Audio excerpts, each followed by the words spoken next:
friends, I'm Abby and welcome back to my channel. Today we're going to be doing my November wrap up. Sorry it's a little bit late. I hadn't finished all the books that I needed to read for my Kindle Unlimited reading vlog, and so I didn't want to have this up before that, otherwise it would ruin what you'd picked, so delayed. But we're here now. November was a very weird reading month.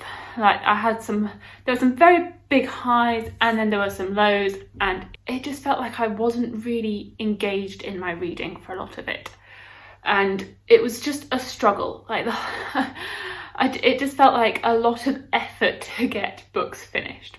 So I read 7 books in the month of November, but I'd really call that 6 books because for one of them I just finished the last 100 pages, if that, on the first day of November. So that one was pretty much read the whole of October. Take that as you will. And this comes to a total of 3,859 pages. For the mix of these, I read 5 fantasy, 1 sci-fi, and 1, I don't know if it's like a literary thriller, mystery, dark academia. 5 of the books were adult and 2 were new adult.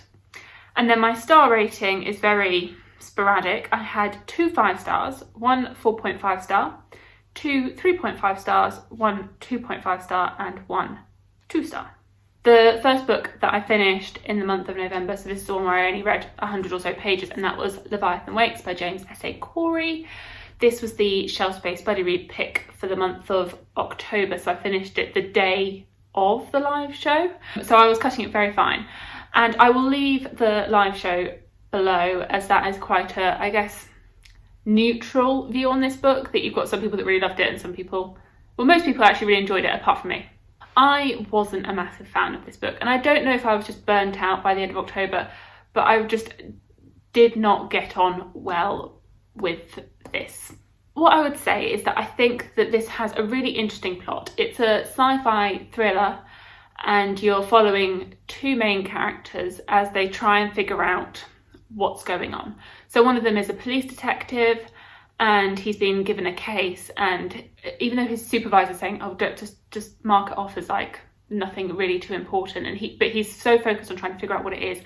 And then you're following another character who is on board a spaceship, and at the beginning of the book his spaceship gets attacked and you're thrown straight into the action with his character.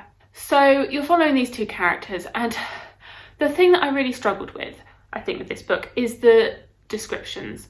That for me, I couldn't imagine the world. I couldn't see anything, and I couldn't imagine the characters either. That there wasn't much distinguishing between the 2 characters, and there wasn't very much in terms of like description of what they looked like and what their behaviours were like and who they were. And the same with the world. Like, I just could not imagine the world at all. The only descriptions that I really remember from this is that they said that some spaceships looked like apartment blocks.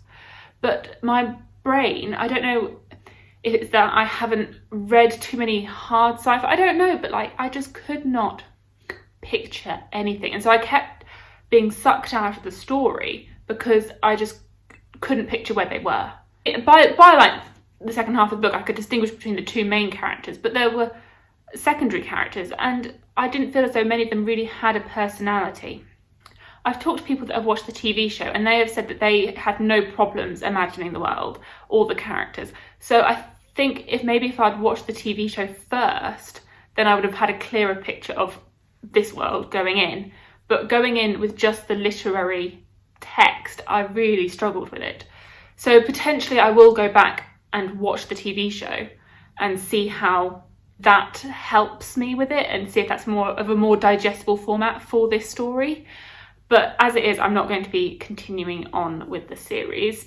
I'd also say that, I know it's a bit of a weird thing to say, but I just wanted an info dump. I wanted to have some background information because there is no information between how the world turned into this. Like how we went from being our society today to the society here. And I just wanted to know like how this world developed and how it got to where it was in their time. And I just wanted description. I'd also say that you can tell this is a writing duo, and you can definitely tell that it's got a male gaze to it. The 2 protagonists are male, but some of the descriptions of women just made me roll my eyes a little bit, and I'd be like, oh, really, is that how you describe someone? And there is a romance in this, and it just felt forced. I was like, why? Seriously? No. Like, I'd have preferred it if there was no romance. And that's coming from someone that generally enjoys a romantic subplot in their books. And by the end of this, I was just drained. Like, it felt like it took me hours and hours and hours to read the last 90 pages. I was just like, I'm so done. So overall, 2 stars. I then buddy read A Deadly Education with Books with V. So we picked to read this together. I gave this 3.5 stars. It was fine. It was fine. I really liked the plot of this. I liked the premise. I liked the school setting, but I just wasn't a massive fan of the execution. And it's weird because I've read Naomi Novik's books before, and I generally like her writing style, but I didn't really like the way she wrote this, and I don't quite know what she did differently. So I'd say that this book, it's written in a first-person perspective, and our main character she isn't the most likeable, but I was okay with her perspective, but I think it would have worked better if we were in a third-person multi-POV perspective, because some of the complaints about this book is that it includes lots of representation of different cultures. It doesn't give too much information on those cultures. It just says so-and-so from the Hong Kong Institute, or so-and-so from Brazil, but it doesn't go into like the characters and how that culture represents them. And I think that's because you're always in the head of this one person. And so I think if we had this third person narrative with the multiple POVs, we'd have been able to get a much wider story and been able to explore the different people in a much wider light, as opposed to just being stuck in one person's head and seeing their perspective of other people's cultures. But I mean, I think it was great that other cultures were included in this. I just could see how it could have been improved if it was written in a slightly different format. Another thing that slightly bothered me is that when you'd be in the middle of an action sequence and you'd be really engaged in the story, and then you'd be thrown out of it by a sort of tangent, a world building tangent, and I'd be like, no, just stick with the action. Don't go off on that weird tangent. Like, you could have even told me that at another time. But overall, like, I think the plot's really interesting, and you're following this girl and she's in a magical school that's set to kill her, and it's either graduate or die, which is a great premise. I don't know how many books are going to be in this series, but I think it can definitely develop into something. I think it's just got a few teething issues, as this is the first book in the series, and I will definitely be continuing with the series when it comes out next year. I know that there has been some controversy on this book. I don't feel like I'm the right person to address it, as I am not from any of the cultures affected by this, and so I don't feel as though my voice would really add to that. I will see if I can find some of the articles that I've seen below and link those if you are interested in the topics on cultures and representation in this. I then had a little boost of energy with my reading and had a great time reading From Blood and Ash, and then A Kingdom of Flesh and Fire by Jennifer L. Armentrout. I'll just hold the first one up for now. So I picked this up because my friend Ina, who's on the Shelf Space Discord, has been telling me that I'm going to love this, and she was right. And I have a full gush review for this series on my channel, which I will link, and I absolutely loved these books. Like, they were just so fun. They were just exactly what I needed. That I think I'd been so bogged down with Leviathan Wakes and a few like other epic fantasies, I just needed something fun, and this fully delivered on that. And it's a fantasy romance story following Poppy and Hawk, and in this world it's got magical creatures in it, and Poppy, she's been brought up like in a very secluded way. She's guarded, she's not really allowed out, and she knows that she's got a purpose to fulfill for the empire that she's in. And then the story really starts off where she gets a new guard called Hawk. Things sort of unravel from there. There's this presence in the world called the Dark One, and he is seen as like the enemy to the people, and he is seen as a prince that is raising these creatures called the Craven that go around killing everyone and causing havoc. I'll describe it as like a fantasy romance. It's very much 50-50 between fantasy and a romance that if you go in expecting just a romance, you're going to find that there's a lot more fantasy elements than you expected. And if you go in expecting a fantasy, there's going to be a lot more romance than you would have thought. So it's very much split between those two genres. It was so fun. If you want if you like Sarah J Maas, then I would say you would love this series, because it really fulfills that vibe. And I mean, I gave this 5 stars. And I can see its flaws, I can see that it's not perfect, but I just had so much fun whilst reading it and I was obsessed with it. I just could not put the book down. I just had to find out what was going to happen. So for me, it was just the perfect read. I then went straight into A Kingdom of Flesh and Fire as soon as I finished this book, because I had to know what was going to happen. For me, I think I preferred the first book slightly more than the second, but this book delves into a lot more world building and character development. And that was very important. The first book was a lot more plot heavy, and then this one you develop a lot more of an attachment to the characters and the world, which is good, but it was also made it slightly slower. And in some ways I wanted a little bit more action and a little bit more development of the plot to happen. But I still had so much fun reading this series, and I am so excited for the third book coming out in April, because I just have to know what's going to happen to these characters. I just devoured these, and they were just the perfect books for where I was in my headspace. And thank you, Ina, for this recommendation, because I had so much fun with these. I then started my vlog for the month, which was a You Pick My Kindle Unlimited TBR. And the first book that you picked for me was If We Were Villains by ML Rio, and this book wasn't for me. It was fine. Like, I wouldn't say it wasn't good, it wasn't bad. It was just fine. I think I described it in my vlog as flavourless and bland. Like, it just did not evoke any emotions in me. And so in this book, you're following our main character, Oliver, and he is, at the beginning of the book, you find out that he is in prison and he is being released after being in there for 10 years.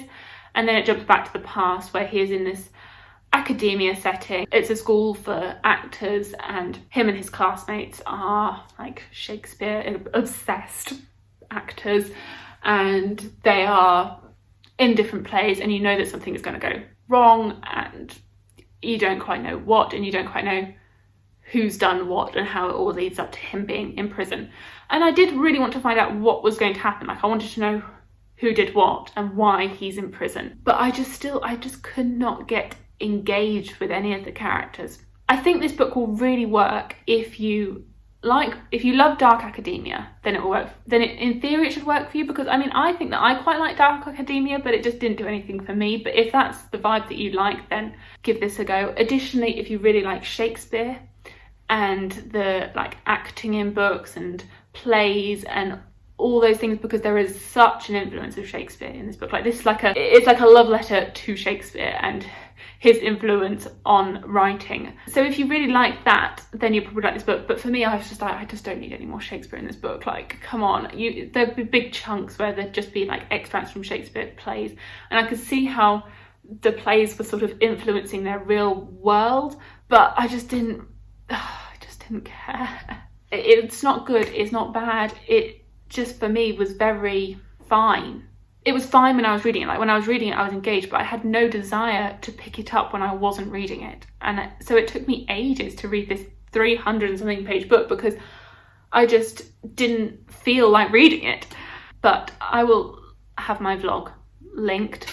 I think it will definitely work for some people, but it won't work for others. I think it's one of those tricky books that will have a market, but that market wasn't quite me. I just couldn't continue with that vlog for a little bit, so I had a pause and I read The Final Empire by Brandon Sanderson, and this is a reread for me, and this was just perfect, fantastic. It was what I needed, and this was just as good the second time round. Now, I read this first back in, I think it was 2015, so 6 years ago now. I gave it 5 stars then, so I was so hoping that it kept 5 stars, and it did. It was still a 5-star book. Because I'd read it so long ago, I couldn't remember everything. So I remembered the magic system. I remembered some of the main plot points, but there was so much that I'd forgotten. And so a lot of it felt like a brand new book to me, except that I knew the world. So it was as though I was going into this fantasy world, and I didn't have to relearn the magic system, and I wasn't confused, but I was also shocked at some points in the plot. I was like, oh, I forgot that happened. Oh, And so it was just a great reread, and I read it so fast. I was like, I just had to keep going. And there were some moments where I was like, oh, I know that this is going to happen. And for some reason, I thought that there was this major plot point that happened like 50%, maybe 60% of the way through. It happens right at the end, pretty much. I was like waiting for it, going, I know this is going to happen. Where is it? I thought this was at the 50% mark. But I really like the magic system, the way you ingest metals to gain different powers. And I just, that whole hard magic system is just great. I really like the characters and the world building and just where it's headed. I'm definitely going to be continuing my reread. I don't think I'm going to get to one this month in December, but definitely in January I plan to reread the second book in the series. This was where I started with Brandon Sanderson, and I'd stick with that. It is a good place to start with him. I thoroughly enjoyed this and would highly recommend. And then the final book that I read in the month of November was The Sword of Kygen, and this is the Shelf Space Bloody Read pick for the month of November. And for the majority of it, I really enjoyed the book. So I'd say like the first little chunk is a little bit tricky because it's all very focused on world building, and it is a little bit clunky, the world building. And then from like chapter 6 onwards, probably to like the 70% mark, I thoroughly enjoyed the book.